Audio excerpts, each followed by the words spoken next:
That's certainly the case. And look, it's the general case that this Senate election is an outrageous fiddling of the electoral system. It is an international laughingstock to have the situation where people need magnifying glasses to vote, to try and find the candidates they know amongst the flotsam and jetsam of people who've been able to get on the ballot paper because of the loose criteria to get on the ballot paper in Australia, and because of this ticket voting system, which allows people with no support and who make no efforts to campaign to actually control their preferences in a way which is unknown in any other electoral system in the world. And if we get some of the strange people tossed up at this election, this system will have to be changed.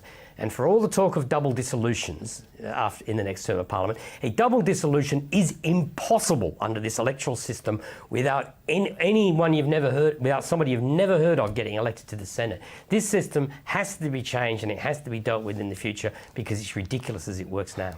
Anthony Green, I'm assuming that you had your Weet-Bix this morning because you're very fired up about this, and I'm also assuming that such analysis and comments is yours and yours alone and not necessarily speaking for the ABC. No, I've got to say, I have appeared before parliamentary committees several times over the last 10 years pointing this out. I pointed this out before the 1999 New South Wales election when there were 83 groups. I know, but they're not changing it.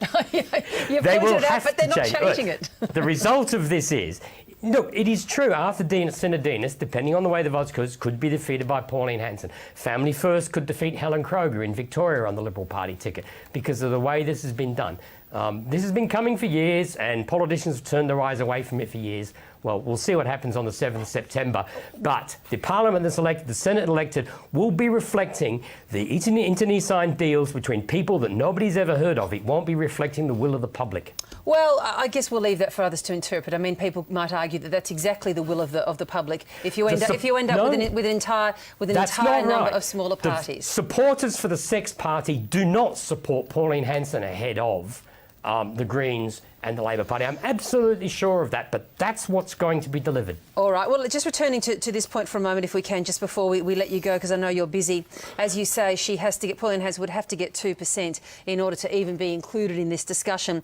At the last election, she won, according to Tim Colbach, 4.5% of the vote. So just to make the argument, to be fair, he's halved it. He's just given her half, which is 2%, which would get her there. No. Is that unreasonable? She got 4.5 in Queensland. Yes. She got 2.5 when she stood in the New South Wales Upper House last time. Right. I think two and a bit maybe is a possibility. Okay. But truly, she's in an appalling position on the ballot paper. All right. Well, let's see if that makes any difference. As you say, we've got to use magnifying glasses even to see it. Good to cross swords with you again this morning, Anthony. Thanks so much. Thanks.